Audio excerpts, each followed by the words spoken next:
Welcome, Professor Zhang, to the first episode of our program.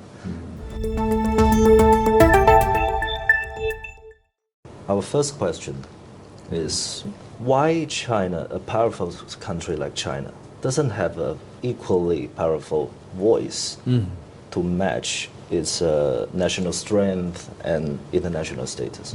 Why? China's rise is so fast. It's even faster than many, if not most, Chinese have expected. The way society has changed, the rise of the living standards in such a pace that most people have never imagined. As a result, many Chinese are not yet ready for this kind of cross-cultural communications. Indeed, there is a cultural barrier. You have to know how to tell and share the Chinese success or successful story to non-Chinese in a way understandable by non-Chinese. So this is a challenge. Of course, there is one major problem, which is linguistic. Many Chinese expressions have difficulty in being translated into English, etc. So I think it's more or less you have a hard power that high, a soft power not yet that high. So there is imbalance between the two. So what we should do is trying to balance the two, and especially to overcome a lot of cultural, to overcome a lot of difficulties and challenges in cross-cultural communications. Okay. When I have communication with some foreigners, especially from those foreign media, some people said China doesn't have a free press. All media outlets are controlled by the government, so they label us as the Chinese state affiliated accounts on Twitters. So they said you Chinese media doesn't have credibility, you don't have neutrality, so this is your problem, you don't have a soft power. What do you think of this kind of opinion? The Chinese media is not perfect. We have much room for improvement. Myself, I'm being critical of many, practices in the Chinese media. I think we can do much, much, much better. Yeah, but on the other hand, this whole idea of free press talked much about in the Western media is a shame. If the U.S. media, British media is free, why almost half of their population consider the mainstream media as fake news? Roughly half of the population. They believe Donald Trump. Yeah. The Chinese media, to be honest, I always make this comparison. If I watch Chinese television about the United States, or if I watch U.S. television programs about China, make a comparison between the two. I think if you watch Chinese television or read Chinese media, you can have a better and more balanced story about the United States, far more objective than the U.S. media coverage of China. So within China, Chinese official media, even today, has a good reputation in the sense that they provide authoritative information, 权威信息. In the Western media, I'm sorry, you don't have any 权威信息, authoritative media. Yes. So that's a problem in the West. Everyone has suspicion about everything. Nothing is reliable. Fake news, post-truth, that's the reality today. So you cannot reach consensus, whether in the society or in politics. And also, if the Chinese media has affiliation with the state, the Western media is controlled by the power of capital. If you examine major Western media outlets, it's always, in most cases, represent neoliberalism. They support Wall Street. They support Afghan war. They supported Iraqi war. All these are shameless, And this rubbish of the Xinjiang, it's ridiculous, laughable, turn themselves into laughing stock. in the eyes of most Chinese, you lose basic standards for journalism, you know. So in the end, they will suffer. So get rid of this arrogance. We should learn from each other, and we have done something much better than you. You also have your, you know, certain points which we can learn from. Yeah.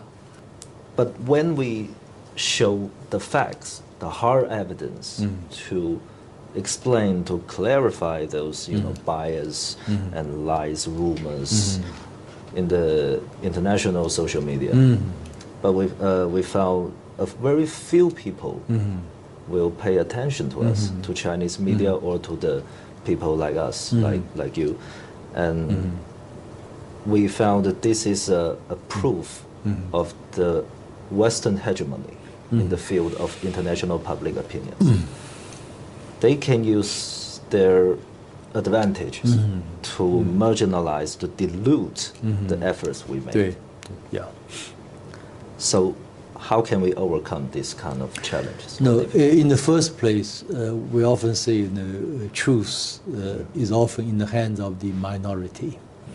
So in the end, the truth will prove to be not the truth itself, but represents the future. Yeah. So the Chinese approach, or China model, which I study a lot, had this feature. We always try to size up the times, the macro picture. The macro picture is China is doing right, and China's approach is right. So you could have all kind of negative coverage, rumors, nonsense, rubbish. In the end, you know, you find out you will suffer from misinformation about China. Your companies will suffer. Your corporations will suffer. Your political whatever. Your whole fight against COVID-19 will suffer. Yeah, because you don't understand China, how China. For instance, when we say this year should be a year of peace and development, which is fundamental. It's not just political jargon.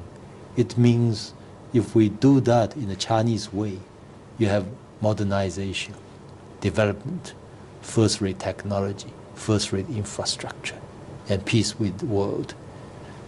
If you don't do that, you have color revolution, Arab Spring, and then Arab Winter, then refugee crisis in Europe, and the American have this Donald Trump. So basically, you got the times wrong, you know. You got the whole era wrong. As a result, you missed the point. So this very much Chinese philosophy. We always try to size up, first of all, the bigger picture, or sometimes we call Dao, the overall trend, which is far more important than the specific whatever. So this is, I think the West should learn a bit from this age-old Chinese wisdom. And we have a patience. Well, patience, As you mentioned, you quote my saying, we can explain to you once, twice, 3 times, and then we leave you in darkness. You still don't believe. We don't care. Today we can afford. The other day, I was giving an interview.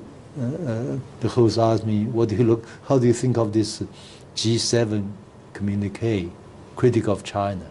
I said, we take note of it, and then we dismiss it. Full stop. Very confident. Okay, let's talk about a very hot word. It's a Wolfwarrior diplomacy. And this is a concept that frequently used by the Western media, Western politicians to complain that China's increasingly straight and tough expression style. In China, we also have some debates about this concept.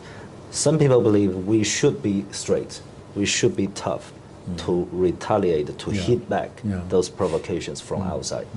But some others, especially some elites, they concern that this kind of style will bring negative impact, negative side effects to our country, to make China looks very unfriendly, aggressive. So what do you think of this? Well, actually, I think it's November last year.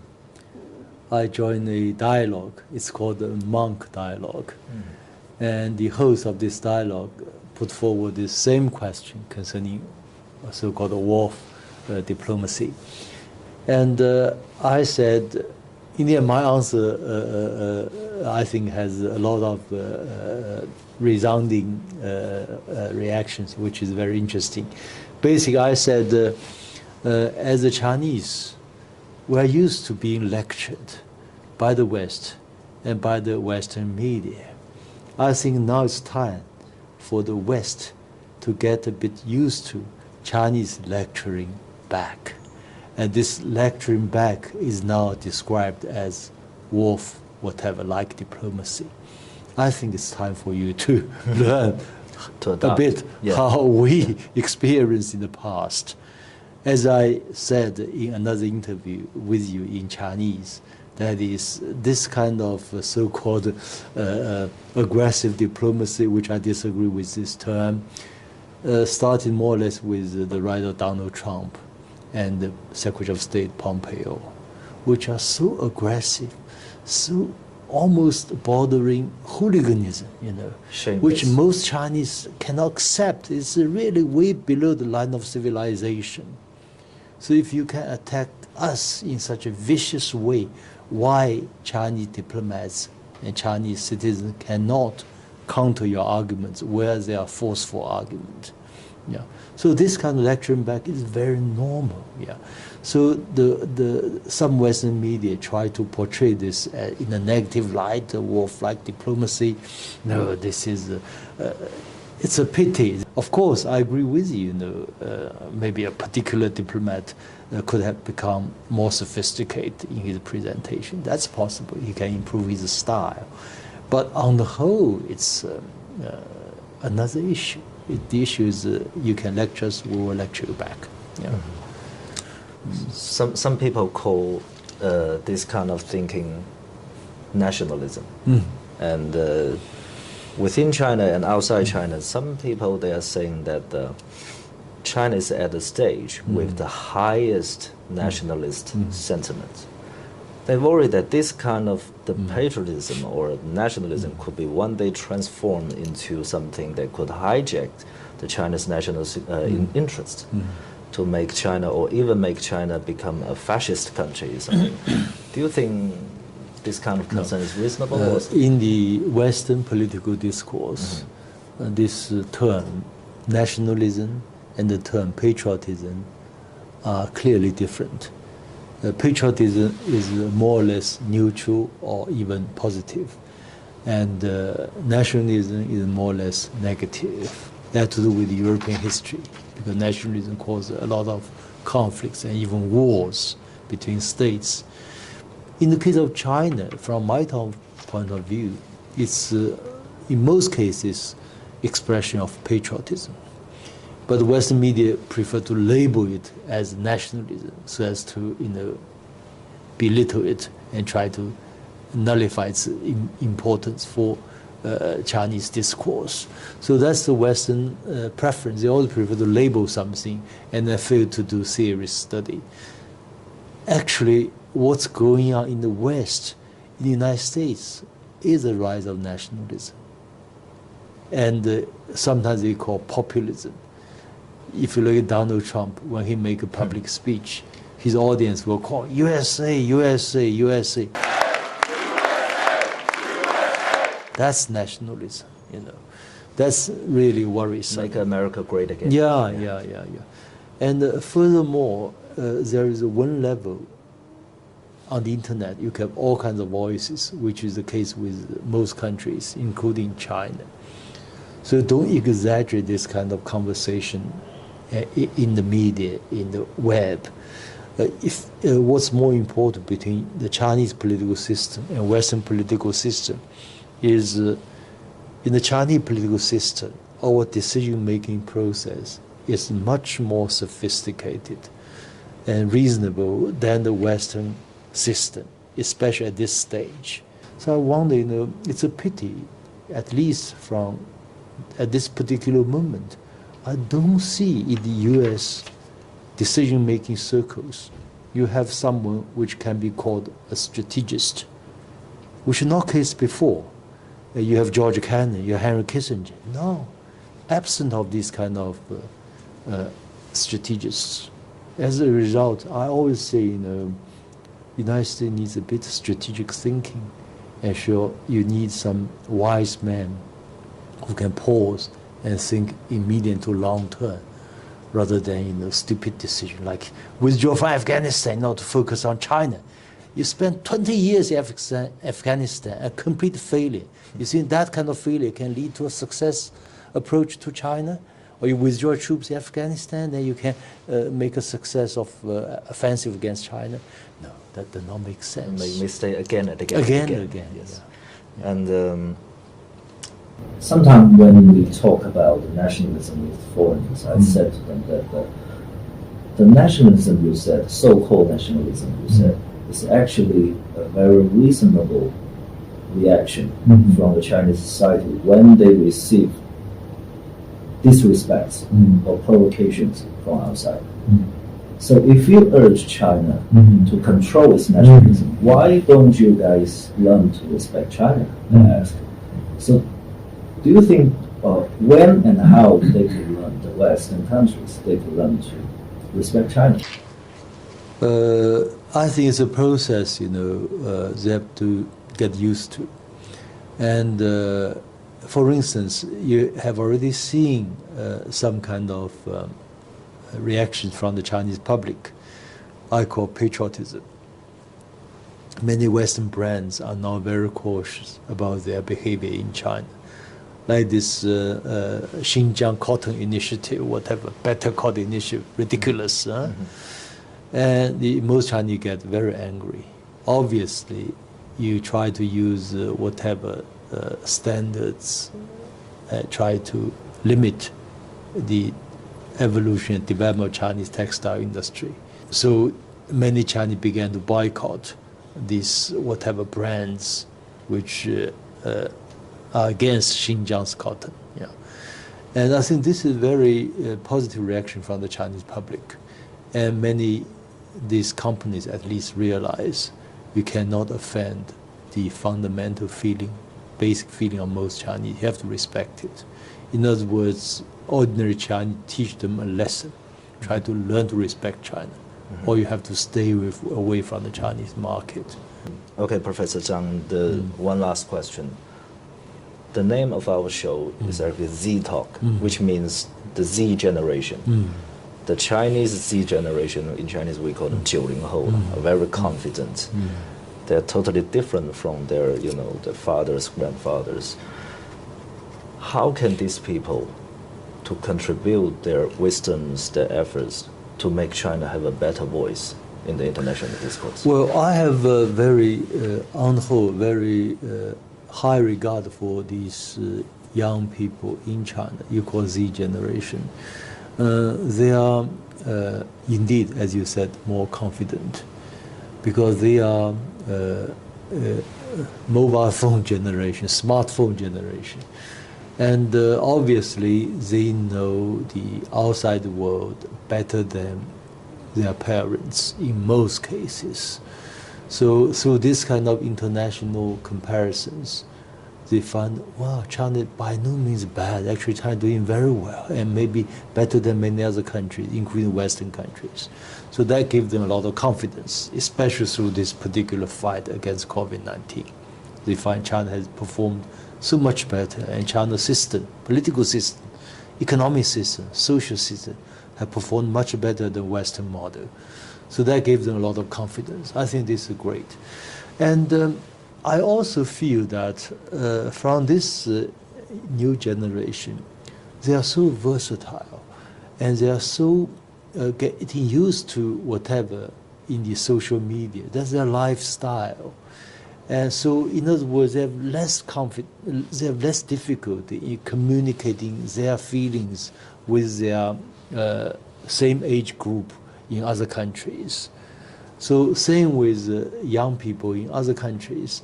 From the opinion survey I've read, even for the United States, in fact, those who are more or less positive on China are in most cases from the young generation, because they are also the internet generation. Through the internet, they see more realistic picture of China. So eventually, these young generations between China and Western countries may have more shared languages, which is a possibility. Yeah. In other words, they are more open-minded, more open to new ideas, more objective about the outside world, and they have also a lot of common interest about technologies, about whatever gadgets, about the games, about so all this may draw them, somehow together. Of course, there will be differences, and they'll argue with each other, but their approach is similar. They belong to the internet generation. If we can remove those vicious forces in the West, they want to deliberately sow discord between the young people of the two countries, or between peoples of these countries, then I think they can have a far better communication with each other. That's my feeling. Thank you so much, Professor Zhang. Thank you. Thank you. Thank you. Professor. Thank you.